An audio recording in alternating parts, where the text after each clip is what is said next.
yaitu memahami evaluasi PAUD sebagai upaya sistemik dalam peningkatan kualitas layanan. Isinya apa itu, Mas? Iya. Nah, isinya itu jadi di sesi kali ini kita telah mengenal jenis evaluasi sistem pendidikan. Yaitu ada berapa Bapak Ibu? Apa aja? Oke, sudah main membahas itu kayaknya, sudah melengkap. Kalau evaluasi internal itu apa Bapak Ibu pengertiannya dan apa bentuknya? Itu bentuknya, kalau pengertiannya gimana?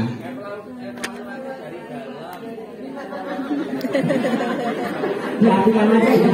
Nah, itu bilang ya benar. Benar juga sih. Jadi evaluasi internal itu dilakukan oleh satuan PAUD itu sendiri dan hasilnya dimanfaatkan juga oleh satuan PAUD itu sendiri. Itu dalam bentuk Sulinja dan PBD. Itu. Kemudian evaluasi eksternal ini apa? Akreditasi. Ya, betul. Seperti itu. Kemudian di sesi pertama juga kita sudah dijelaskan mengenai siklus evaluasi sistem pendidikan. Yang kemarin itu Bu Direktur bertanya kepada salah satu peserta, ada yang bisa jelasin siklusnya atau tidak? Seperti itu. Jadi siklusnya itu kan mulai dari, kalau evaluasi sistem pendidikan itu sebuah siklus yang berkesinambungan ya. Jadi berputar terus menerus untuk meningkatkan kualitas satuan PAUD kita, mulai dari instrumen layanan pendidikan. Instrumennya itu ya dalam bentuk Sulinja yang sekarang ini sedang kita siapkan. Nanti dari hasil Sulinja itu akan menghasilkan profil pendidikan satuan PAUD. Nah, nanti dari profil pendidikan itu akan akan satuan PAUD gunakan untuk melakukan PBD seperti itu. Nah, dari PBD itu akan satuan PAUD merencanakan apa sih yang mau diperbaiki dan ditingkatkan kualitasnya. Nah, lalu dari rencana itu akan dikerjakan rencananya. Kemudian dari kualitas mutu yang meningkat itu, nanti profil pendidikannya akan lebih baik lagi seperti itu. Nah, kalau hal itu terus dilakukan terus-menerus, itu akan menyebabkan satuan PAUD lebih siap untuk diakreditasi seperti itu. Dan kalau sudah siap diakreditasi dan akreditasinya baik, nah itu kan membuktikan bahwa satuan PAUD di wilayah kita itu berkomitmen untuk memberikan yang terbaik bagi anak usia dini di wilayah kita seperti itu. Kemudian Ibu Direktur juga menjelaskan 3 pesan penting nih melalui evaluasi sistem pendidikan kita. Ada yang tahu pesan pertama?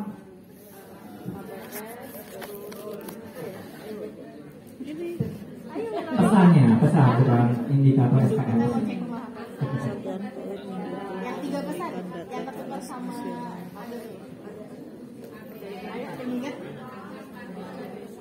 itu indikator Ibu. Indikator SKM. Dengan mengikuti Sulinja satuan PAUD dapat begitu, tapi kan tadi baru disebutin. Satuan PAUD akan mendapatkan informasi komprehensif untuk meningkatkan kualitas layanannya. Yang kedua, dengan melakukan PBD setiap tahun, satuan dapat menyusun perencanaan yang efektif dan akuntabel untuk meningkatkan kualitas layanan. Dan yang ketiga, melakukan akreditasi satuan PAUD dalam menjaga layanan PAUD berkualitas. Terima kasih Ibu. Berikan tepuk tangan buat Ibu siapa? Oh, Ibu Dewi dari Tasikmalaya. Ya, itu tadi 3 pesan penting dalam ESP ini ya Bapak Ibu. Jadi jika satuan PAUD ikut Sulinja, satuan PAUD akan memperoleh informasi komprehensif mengenai kualitas layanannya. Dan dari hasil Sulinja itu nantinya akan bisa memudahkan satuan PAUD dalam melakukan perencanaan berbasis data untuk meningkatkan kualitas layanannya seperti itu. Nah, kalau satuan PAUD terus menerus mengikuti Sulinja dan PBD, nantinya satuan PAUD akan lebih siap untuk diakreditasi seperti itu. Oke, kalau di sesi 2 ada apa nih, Mas? Nah, sesi 2 itu kita kalau sesi 2 di kegiatan kali ini kita mempelajari Sulinja PAUD sebagai bagian dari asesmen nasional yang dibawakan oleh siapa tadi Bapak Ibu? Yang tadi pagi? Iya, Ibu Eli Wismayanti, PIC PDN 06 seperti itu. Nah, yang kita pelajari dari sesinya Bu Eli itu adalah kita mengetahui regulasi yang mendasari pelaksanaan AN dan sulinjar PAUD. Jadi Bapak Ibu tidak perlu khawatir untuk melaksanakan sulinjar PAUD seperti itu ya, karena sudah dijamin oleh regulasi yang sah seperti itu. Kemudian Bu Eli juga menjelaskan tentang pengertian dan tujuan dari sulinjar PAUD. Pengertian sulinjar itu banyak. Survei yang dilaksanakan oleh Kemendikbudristek mengukur kualitas pengelolaan satuan, kualitas proses pembelajaran, kualitas pengelolaan satuan seperti itu. Nah, Mas Agus, sulinjar PAUD sama AN beda atau sama? Oh, tentu saja sulinjar PAUD itu adalah bagian dari AN seperti itu. Iya. Jadi kalau kita perlu meluruskan miskonsepsi yang terjadi di kalangan satuan PAUD kita yang bilang, ngapain kita ikutan sulinjar, kan kita nggak melaksanakan AN. Padahal kan sulinjar itu merupakan bagian dari AN seperti itu. Nah, kalau itu ada apa nih? Oke, kalau di sesi 3 itu kita mempelajari keterkaitan sulinjar, PBD dan rapor pendidikan PAUD seperti itu. Nah, tadi pembawa materinya siapa Bapak Ibu? Masih ingat ya? Kakak Boni. Kakak Boni itu memaparkan mengenai elemen PAUD berkualitas yang ada 4. Jadi yang pertama itu yang ada di dimensi D, yaitu elemen kualitas proses pembelajaran. Kemudian 3 elemen lainnya itu yang ada di dimensi E, ya, kemitraan dengan orang tua, kemudian dukungan pemenuhan layanan esensial anak usia dini di luar pendidikan, kemudian kepemimpinan dan pengelolaan sumber daya. Lalu di sesi 3 ini juga dijelaskan keterkaitan sulinjar dengan PBD dan akreditasi. Jadi di tiga alat ini, 3 mekanisme ini indikatornya itu sama, selaras, yaitu indikator profil pendidikan seperti itu. Oke. Lalu sesi yang keempat membicarakan apa Mbak Siti? Nah, kalau di sesi 4 tadi udah ada sesinya Ini dulu tadi menjelaskan tentang memahami sulinjar PAUD. Di situ dijelaskan apa itu sulinjar PAUD, kemudian siapa yang mengerjakannya, siapa aja Bapak Ibu? Guru, kepala sekolah dan guru yang terdaftar di Dapodik. Sekolahnya jadi PLT, ngerjain juga nggak? Ngerjain. Kalau jadi operator ngerjain nggak? Operator ngapain? Membantu membuka laman. Oke, benar. Membantu tapi nggak boleh ngisi. Siap. Sampai sini udah cakep. Nah, kapan dilaksanakannya? 22. Cakep, abis ini lulus. Iya, kurang lebih sebulan ya Mbak Siti ya berarti ya. Nah tapi waktu sebulan ini jangan membuat kita terlena ya Bapak Ibu. Jadi jangan menunda-nunda, lebih cepat kan lebih baik gitu ya. Biasanya sih SKS tapi jangan ya Bapak. Iya. Biasanya kalau kayak gitu sektornya dong, karena kepikirannya SKS itu bisa gitu ya. Tapi kalau kayak gitu jadinya dong, kalau se-Indonesia Raya ini sistemnya SKS, udah kelar gitu ya. Jadi karena waktu sebulan ini jadi dimanfaatkan secara bergantian mungkin ya, kemudian diantisipasi jika memang ada wilayah yang tidak terhubung dengan internet, bisa dikerjakan misalkan di hari Minggu berkumpul di lokasi yang ada internet, mengerjakan bersama tapi tidak bersama-sama mengisi dengan jawaban yang sama ya. Iya, jadi itu salah satu antisipasinya untuk ya internet. Nah, kemudian di sesi 5 tadi ada siapa? Coba saya mau Bahas apa Mas Eto tadi Bapak Ibu? Mas Gadin, coba ada yang ingat gak bahasanya tentang apa? Oke, Akun SDM, pengisian sulinjar, verbal, terus verbal, ada lagi login, oke, teknis pengisian sulinjar, dashboard sulinjar, ada lagi registrasi, ada lagi ketinggalan nih, tadi dibahas tentang pengisian sulinjarnya juga nggak? iya. Banyak banget ya Mbak Siti ya.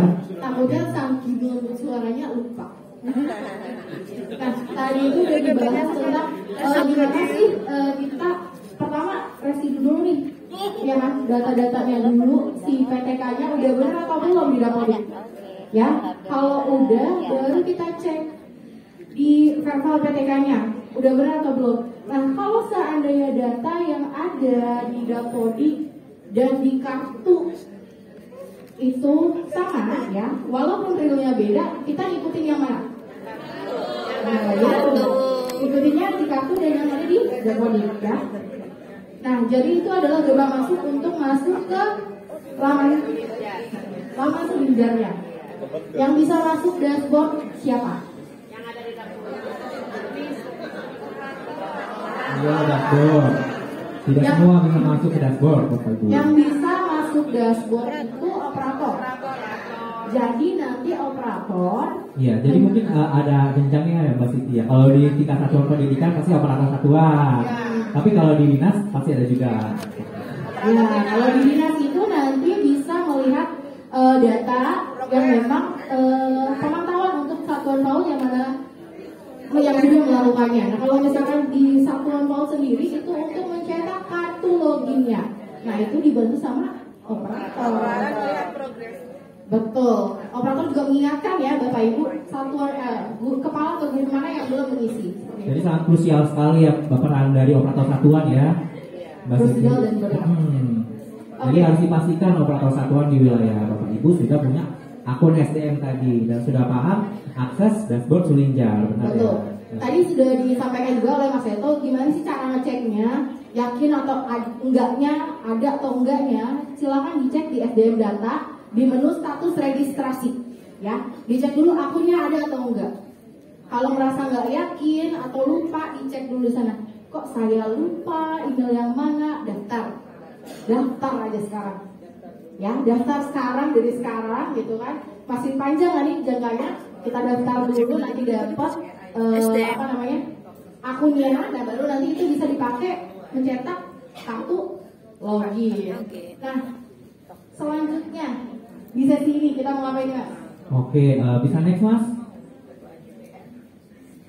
Oke, tadi kita sudah merefleksi sedikit atau kilas balik apa saja yang sudah kita pelajari ya Bapak Ibu. Nah, kita ingat kembali nih ya. Tadi kan saya sudah jelaskan juga tadi Sulinjar itu apa sih, survei yang dilaksanakan oleh Kemendikbudristek untuk mendapatkan informasi nih mengenai kualitas layanan satuan PAUD kita, mulai dari kualitas proses pembelajarannya dan kualitas pengelolaan satuannya. Nah, nanti hasilnya ini akan diolah untuk mendapatkan data yang terorganisir dalam bentuk profil pendidikan. Nah, profil pendidikan ini nantinya akan memudahkan satuan PAUD dalam melakukan PBD seperti itu. Nah, pelaksanaannya kita sudah tahu semuanya ya, harusnya ya, dari tanggal 25 September sampai 22 Oktober 2023. Pesertanya itu kepala satuan PAUD dan pendidik. Jadi hanya dua saja. Jadi kepala satuan dan pendidik yang terdaftar di Dapodik dan memiliki dan valid gitu datanya ya. Kemudian di mana sih pengisian Sulinjar ini, yaitu di laman https surveilingkunganbelajar.kemdikbud.go.id seperti itu. Selanjutnya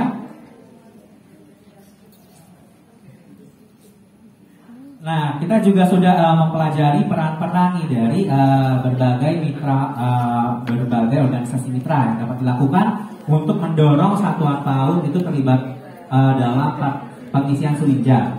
Nah, bisa mengimbaskan kepada satuan PAUD di wilayah Bapak Ibu, bisa dengan cara melakukan sosialisasi. Nah, sosialisasi ini tekankan mengenai mengapa pentingnya satuan PAUD itu untuk berpartisipasi dalam Sulinjar PAUD seperti itu Bapak Ibu. Tekankan dan gugah hati mereka bahwa kalau mereka itu ingin agar kualitas layanan terus meningkat, maka harus mengikuti Sulinjar PAUD ini, karena di Sulinjar PAUD ini bisa terpotret gitu kondisi kualitas layanan satuan PAUD dan apa saja yang perlu ditingkatkan seperti itu. Kemudian setelah melakukan sosialisasi, organisasi mitra juga bisa memanfaatkan jaringan keanggotaan untuk mendorong pengisian Sulinjar PAUD-nya. Tentu organisasi mitra mempunyai jaring yang luas. Jadi ketika Bapak Ibu sudah menggerakkan gitu satuan PAUD di wilayah Bapak Ibu, kami percaya satuan PAUD bisa termotivasi untuk mengikuti Sulinjar PAUD ya Bapak Ibu. Amin. Amin. Kemudian yang ketiga itu berkoordinasi dengan Dinas Pendidikan tentunya untuk memastikan kelancaran pelaksanaan Sulinjar PAUD seperti itu. Kemudian sebelumnya Mas. Ya, ini peran PKG. Ya, peran PKG kurang lebih sama sih ya, menyelenggarakan kegiatan sosialisasi Sulinjar PAUD juga. Kemudian memastikan seluruh data pendidik dan tenaga pendidikan sudah dimutakhirkan. Nah, ini juga penting. Jadi data Dapodik itu harus dimutakhirkan ya Bapak Ibu biar peserta Sulinjarnya itu bisa lebih valid seperti itu. Iya. Karena nanti kan data di dashboard Sulinjar itu mengambil dari data Dapodik yang begini seperti itu. Kemudian yang ketiga, melapor pada pusat bantuan apabila ditemukan kendala teknis. Jadi jangan didiemin kalau ada kendala teknis kayak tidak bisa mengakses laman atau terjadi kendala error di dashboard Sulinjar seperti apa, itu laporkan gitu ke pusat bantuan. Pusat bantuannya ini ada di tingkat kabupaten, kota, ada di tingkat provinsi. Jadi untuk alur pusat bantuan di Sulinjar ini, yang pertama itu kalau Bapak Ibu Kepala Satuan atau pendidik mengalami kendala bisa melaporkan kepada operator satuan PAUD seperti itu. Yang pertama. Nah, ketika operator satuan PAUD tidak bisa mengatasi kendala itu, operator satuan PAUD bisa melaporkan ke Dinas Pendidikan Kabupaten Kota, karena di Dinas Pendidikan Kabupaten Kota itu sudah ada tim teknis AN seperti itu. Nah, tim teknis AN ini sudah diberikan pelatihan gitu, pelatihan troubleshooting terkait ya AN inilah jaringannya. Nah, kalau nanti kabupaten kota tidak bisa menyelesaikannya, nanti baru naik ke provinsi. Kalau provinsi tidak bisa, baru ke tingkat pusat seperti itu. Oke, selanjutnya. Nah, sebagai tindak lanjut dari kegiatan advokasi Sulinjar ini, kami mengharapkan Bapak Ibu organisasi mitra dapat membuat rencana tindak lanjut nih, apa aja yang Bapak Ibu mau lakukan agar program Sulinjar ini bisa tersampaikan dengan baik ke satuan PAUD dan satuan PAUD juga untuk mengikutinya seperti itu. Nah, Bapak Ibu bisa mulai dari dua besaran. Jadi kita mulai dari persiapan Sulinjar PAUD ataupun dari pelaksanaannya. Di persiapan Sulinjar PAUD ini ada contohnya ya, contoh saja Bapak Ibu. Bisa Bapak Ibu gunakan yang lainnya. Kalau contohnya di sini seperti diseminasi pos dan juknis Sulinjar PAUD. Jadi Bapak Ibu bisa menyebarkan pos dan juknis Sulinjar PAUD ke satuan PAUD di wilayah Bapak Ibu, atau bisa juga melakukan pendampingan pemutakhiran data Dapodik, lalu ya tentunya sosialisasi Sulinjar PAUD dan pendampingan terkait akun SDM seperti itu. Dan lain sebagainya sesuai dengan kreativitas dan kemampuan dari Bapak Ibu sebagai organisasi mitra. Nah, kalau di pelaksanaan Sulinjar PAUD-nya, Bapak Ibu bisa melakukan pemantauan progres pengisian instrumen Sulinjar PAUD. Jadi ini bisa bekerja sama dengan Dinas Pendidikan gitu. Nanti Bapak Ibu minta Dinas Pendidikan untuk mengakses dashboard Sulinjar untuk mengetahui berapa persen sih satuan PAUD yang sudah melakukan pengisian Sulinjar seperti itu, dan wilayah mana saja yang masih lambat gitu progres pengisiannya. Nanti dari situ Bapak Ibu bisa mungkin melakukan pendampingan di wilayah tersebut, di kecamatan tersebut, atau di kecamatan yang mengalami stagnasi atau lambat gitu dalam progres pengisian Sulinjarnya. Kemudian pendampingan pelaksanaan Sulinjar, coaching klinik, dan koordinasi teknis dengan tim teknis Sulinjar PAUD seperti itu. Kemudian untuk menyusun rencana tindak lanjutnya bagaimana Mbak Siti?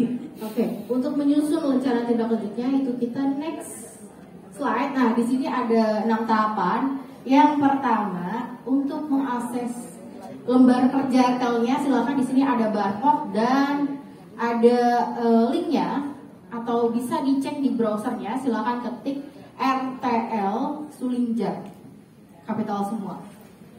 Nah, materi ini nanti akan disampaikan di rumah materi ya. Flyernya belum hilang kan Bapak Ibu? Ada. Ya, materinya coba dicek, kita udah nge-upload berapa ya? Oke, siap. Di sana kita akan upload ya, karena tadi kan baru proses. Sisanya kita akan upload. Nah, lanjutnya setelah tadi Bapak Ibu download, dibuka, kemudian kita lihat di sini ada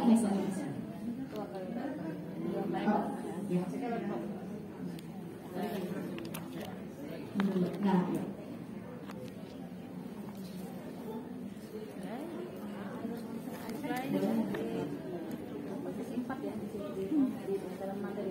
ya nanti ada di sesi yang terakhir. Nah, di sini caranya tadi pada link yang pertama di situ ada formnya ya Bapak Ibu untuk menguploadnya. Filenya ada di situ, ada yang udah bisa buka.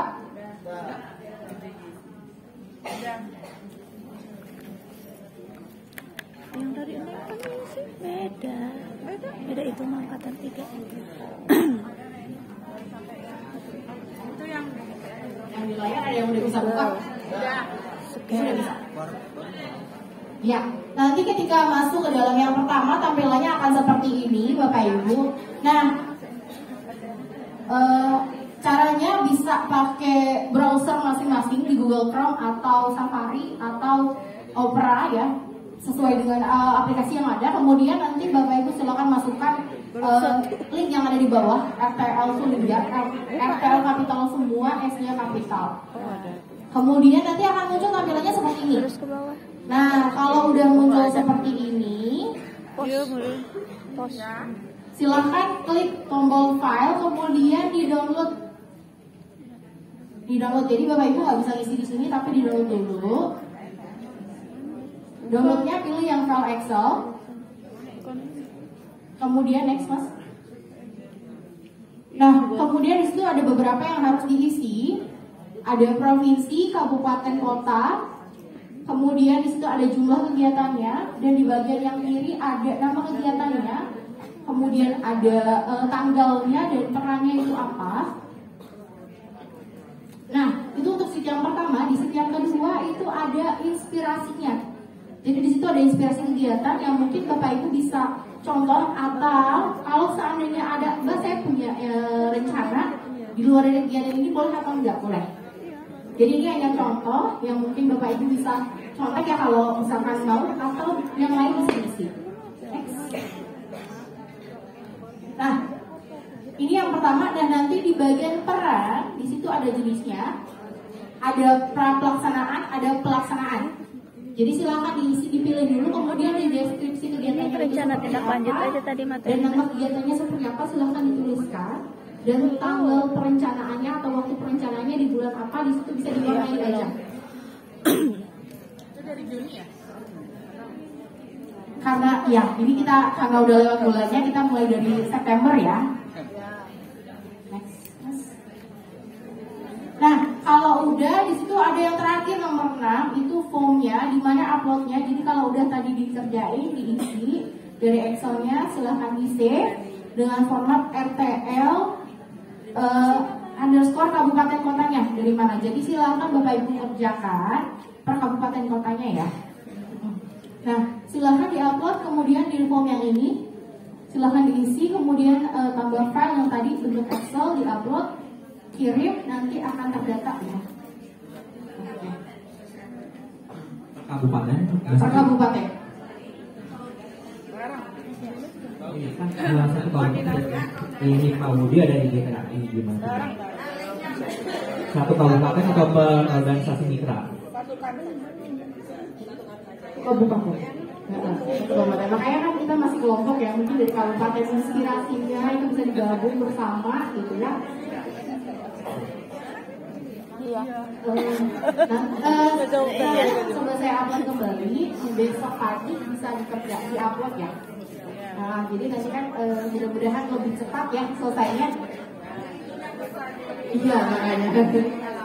Ya, baik. Next, boleh next.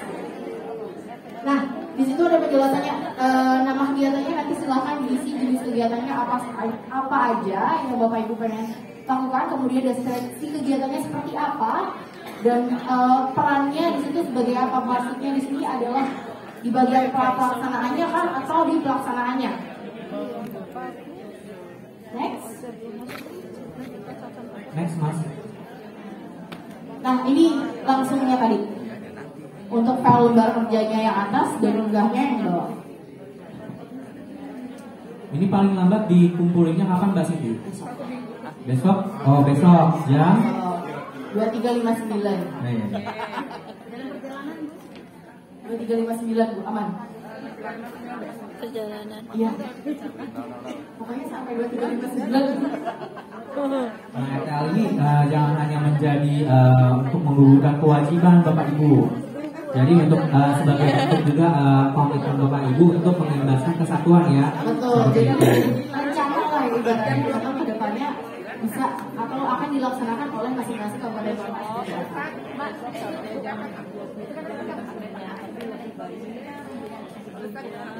Kerjakan dulu ya. Di sini. Oke, terima kasih. Terima kasih. Belum dikirim filmnya juga. Itu di download. Nah, tadi jadi setelah tadi di download, di upload, kemudian batasnya kapan?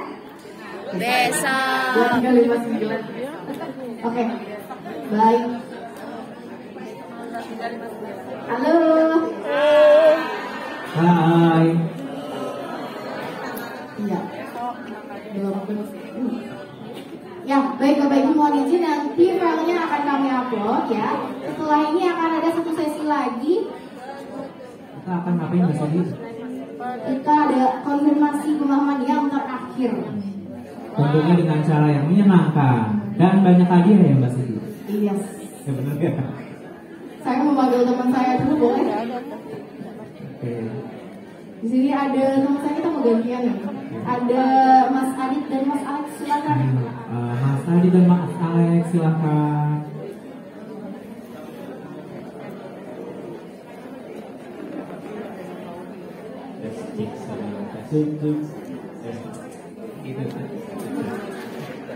Oke, selamat malam Bapak Ibu semuanya. Oke, semangatnya lumayan lah. Oke Bapak Ibu, saya mau nanya dari hari pertama sampai hari malam ini ya, hari kedua ini, siapa yang belum dapat hadiah? Itu tadi belum dapat tuh, belakang dapat tadi. Baik Bapak Ibu, masih ada kesempatan yang besar untuk Bapak Ibu bisa mendapatkan hadiah. Caranya gimana Mas Alek? Hadiah itu dengan memenangkan games Kahoot kita pada malam hari ini. Kahoot ya. Ini hadiahnya pol-polan. Videonya harus berhenti. Kahoot Pesan bisa. sponsor dari pol-polan. Iya, oke. Jadi Bapak Ibu, kita akan bermain game Kahoot. Jadi tadi kan Mas Agus ngomong ya lebih Nanti cepat ngisinya lebih di baik HP ya. masing-masing, Nah ini prinsipnya karena juga sama. Paling cepat Tapi dan ditambah paling benar baik. muncul. Ya. Jadi nanti gimana caranya Mas Alek? Caranya yaitu pertama join dulu Iya. dengan cara Dadah. join melalui Kahoot.